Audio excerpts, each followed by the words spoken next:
দোল পূর্ণিমার দিন ছিল বাড়িতে লক্ষ্মী পুজো।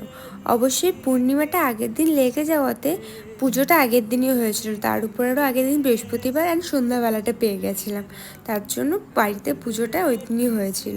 আর এদিকে মা ঠাকুরঘরটা খুব সুন্দর করে ফুল দিয়ে সাজিয়েছিল, আর এদিকে মাসি সব ভোগের রান্নাগুলো করে নিচ্ছিল একে।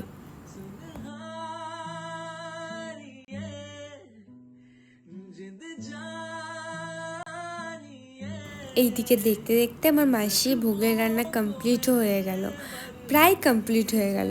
আর এদিকে আমার মা ফুলগুলো গেঁথে নিচ্ছিল ঠাকুরের জন্য। আর আমাদের ভোগ করা সবার লাস্টে নাড়ুটাও করে নিল ঠাকুরের জন্য।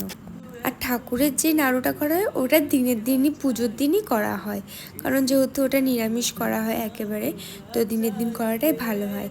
আর এদিকে আমাদের বললাম ফার্স্টে আমাদের আড়ি পাতিয়ে পুজো করা হয়, তো আমার মা এখানে আড়িটাকে খুব সুন্দর করে সাজিয়ে দেন ওটাকে বসিয়ে দিল।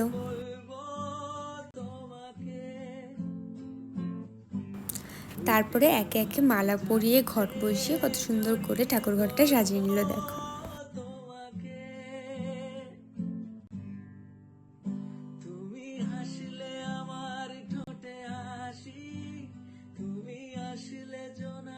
তার পরপরই আমার দিদিরাও চলে এসেছিলো।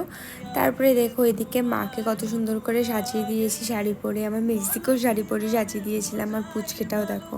আর এখানটায় দেখো পুজো কিন্তু এখনও শুরু হয়নি, এখানে পুজোর কাজ গোছানো হচ্ছে। আর তারপরেও গোছানোর পরেও ঠাকুরমশাই আসতে যেহেতু লেট করছিল, আমাদের এখানে বড় ঠাকুরমশাই কিন্তু চলে এসেছিলো, অলরেডি পুজো শুরুও করে দিয়েছিল।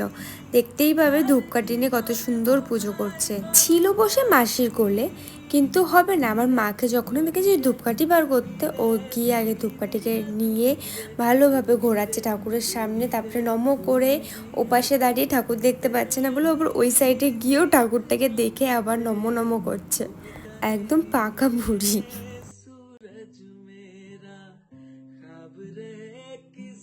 তার কিছুক্ষণ পরে আমার মাকে নম করতে দেখে ও দেখো কত সুন্দর করে নম করছে।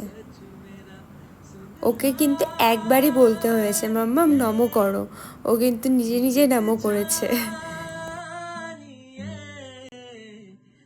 আর এদিকে পুজো শুরু হয়ে গিয়েছিল, আর আমি অবশ্যই ফার্স্টের দিকে থাকতে পারিনি, কারণ মাম্মামকে রাখতে হচ্ছিলো দেখে আর ফার্স্টের দিকে থাকা হয়নি। দেন তারপরে যজ্ঞর টাইমটাতে এসে একটু যজ্ঞ তাপ নিয়ে আমি আবার নিচে চলে গিয়েছিলাম।